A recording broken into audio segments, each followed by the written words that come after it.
É um dos projetos de engenharia mais ambiciosos do mundo. Uma gigantesca usina hidrelétrica gerando mais energia do que qualquer outra no planeta. Para construí-la, o trajeto de um grande rio sul-americano será bloqueado. Milhares de hectares de hábitat animal e dezenas de milhares de casas desaparecerão numa enorme inundação.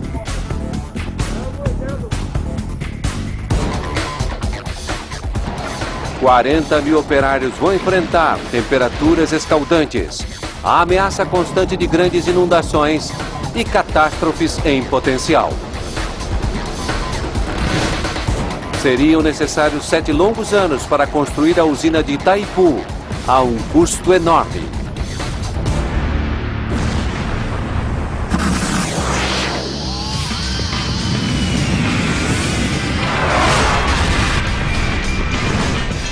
Obras incríveis. Itaipu. O rio Paraná, com 4 mil quilômetros de extensão, é o segundo maior rio da América do Sul, superado apenas pelo Amazonas. Em parte de seu trajeto, o rio define a fronteira entre Brasil e Paraguai. Aqui, o caminho do rio é interrompido por uma estrutura construída pelo homem. A usina de Itaipu. É a maior usina hidrelétrica do mundo, produzindo 90 mil gigawatts todos os anos, o suficiente para abastecer a cidade de Londres durante 3 anos.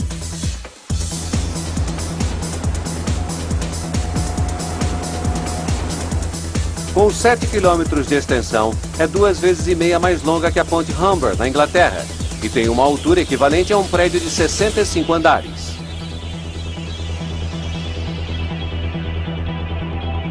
Ela retém uma quantidade de água 950 vezes o tamanho de Hyde Park, em Londres. E a água cai pela barragem como uma gigantesca cachoeira artificial para produzir eletricidade. Mas foram necessários um exército de 40 mil operários e $20 bilhões para construir essa estrutura monstruosa, com um custo quase 50 vezes maior que o da barragem Hoover.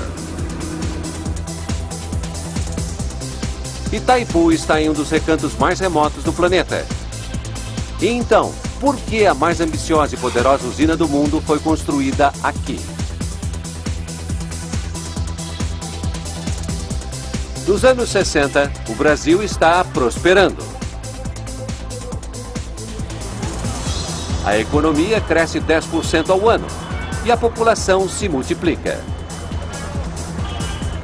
Em 3 décadas, a população brasileira atingirá 170 milhões de habitantes e o país se tornará um dos 10 mais populosos do mundo. E isso certamente vai gerar uma demanda enorme por energia. O governo precisa encontrar, então, uma forma de atender à futura demanda energética da população ou haverá uma crise econômica. O país não tem petróleo e gás suficientes para evitar uma crise energética e não há dinheiro suficiente para importar combustíveis. Alguém, então, tem uma grande ideia. Por que não usar um recurso natural abundante e gratuito? A água. 10% de toda a água doce do mundo está no Brasil. Seus 40 mil quilômetros de rios podem dar a volta no planeta. Se a água puder ser utilizada pela tecnologia hidrelétrica, a demanda de energia seria atendida sem a necessidade de importação de combustíveis. O Brasil pensa alto. O governo quer fazer uma usina que supra grande parte das necessidades energéticas do país. Não seria fácil encontrar o local ideal para uma usina tão grande. O rio precisaria ter um volume de água grande o bastante para produzir a energia necessária. O rio deveria fluir por margens estreitas e ter um leito rochoso forte o bastante para suportar o peso de uma barragem. Este é o local mais óbvio. O rio Iguaçu alimenta uma das maiores quedas d'água no Brasil, mas tem somente 1/8 da água necessária para a grande usina. 1 a 1, engenheiros verificam outros 50 locais. Finalmente, o lugar perfeito é encontrado. O rio Paraná é o 7º maior do mundo e tem um volume d'água 4 vezes maior que o rio Colorado nos Estados Unidos. Em um local chamado Itaipu, o rio flui através de uma profunda garganta submersa. Levantamentos geológicos confirmam que o leito é capaz de suportar um enorme peso. Para os engenheiros, é perfeito. Mas há um grande obstáculo.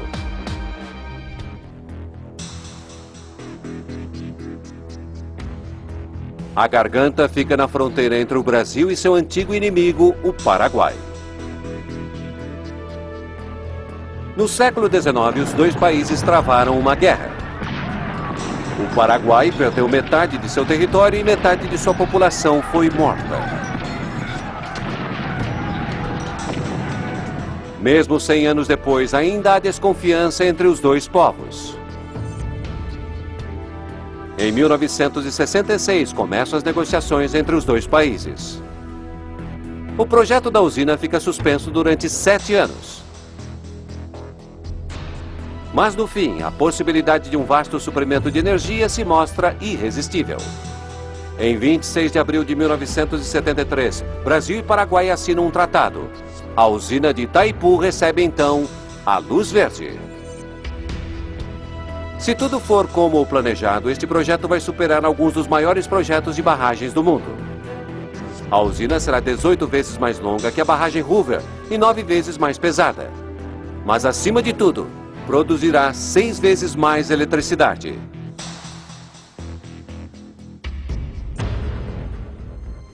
Mas a mais poderosa hidrelétrica do mundo exigirá sacrifícios. O bloqueio do rio Paraná vai criar um enorme reservatório para alimentar as turbinas elétricas. Mas também vai submergir o vale do rio sob 100 metros de água. Uma vasta área agrícola e de floresta será inundada para alimentar a usina. Dezenas de milhares de pessoas perderão seus lares.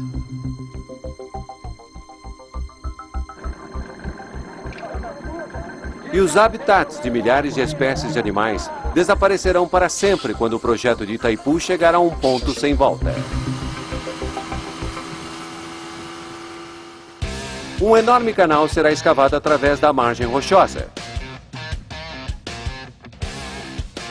Sua função será desviar temporariamente o rio do canteiro de obras da usina. Com 2 quilômetros de comprimento e 80 metros de profundidade, será o maior canal artificial já construído. Se a construção falhar, todo o projeto estará condenado.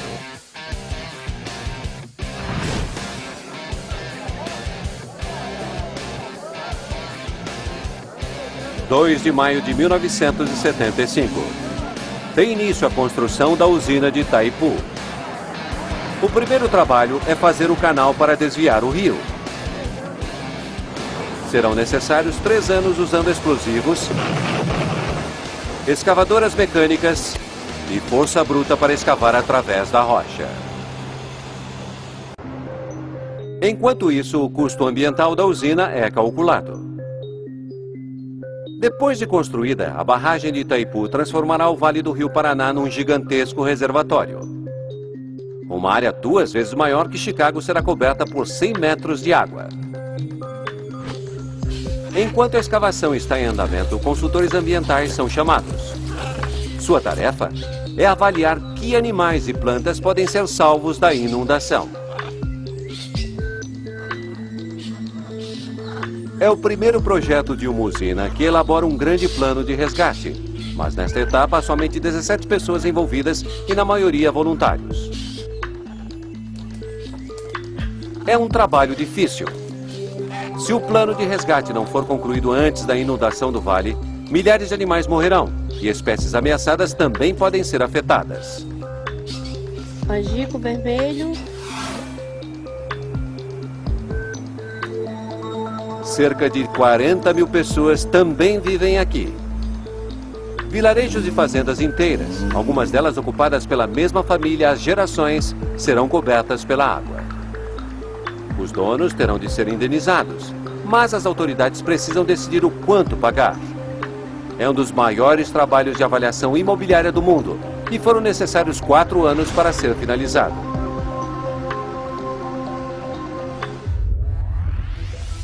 3 anos após o início das escavações, os engenheiros estão prontos para demolir os selos de concreto do canal e dar um novo rumo ao Rio Paraná. 8 da manhã de 20 de outubro de 1978. Cargas de dinamite são colocadas nas 2 extremidades do canal.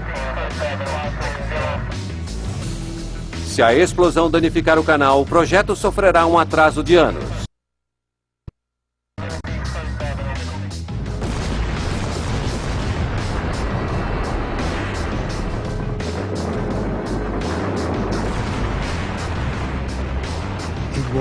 Foi um momento fantástico, incrível. A explosão lembrou fogos de artifício.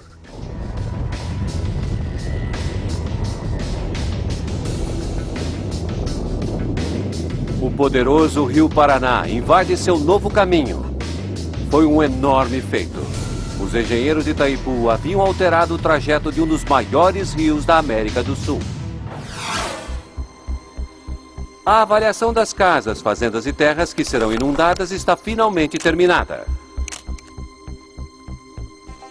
As autoridades ficam sabendo que antes de submergirem a área, terão de desapropriar 8.500 casas e fazendas. O custo será de $500 bilhão, sem contar os 20 bilhões que serão gastos na construção da usina. A maior parte das indenizações é aceita, mas alguns proprietários decidem recorrer ao Poder Judiciário.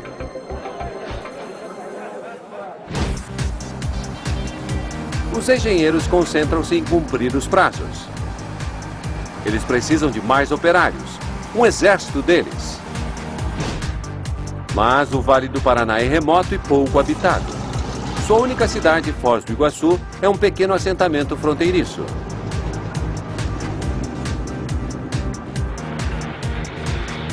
Os administradores do projeto trazem então dezenas de milhares de operários de todo o Brasil para a região. Toda a infraestrutura necessária a uma cidade, de escolas e hospitais a igrejas, precisa ser construída. Novas casas são construídas para os operários. Mas o crescimento da cidade será rápido o bastante para sustentar a construção de uma das maiores usinas do mundo?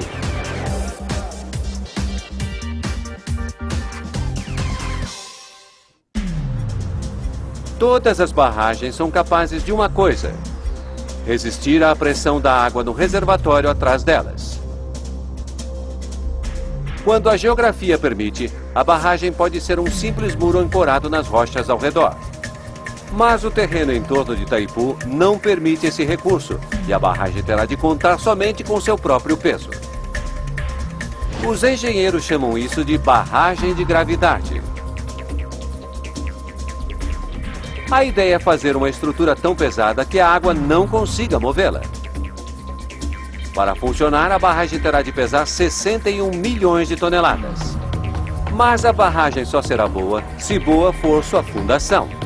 Qualquer fraqueza poderá causar um desabamento, por isso um leito rochoso forte é fundamental. Um levantamento detalhado mostra que as fundações são sólidas.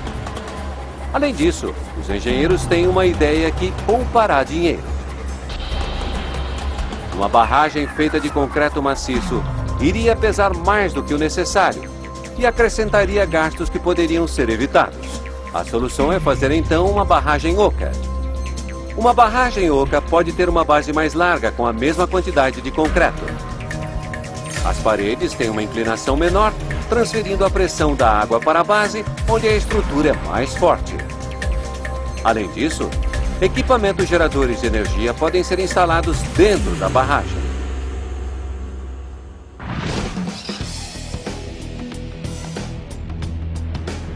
Junho de 1979.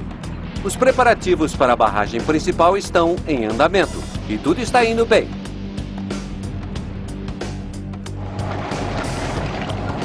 Mas então o trabalho é interrompido de forma abrupta. Há um problema com o leito. É uma notícia desastrosa. Embora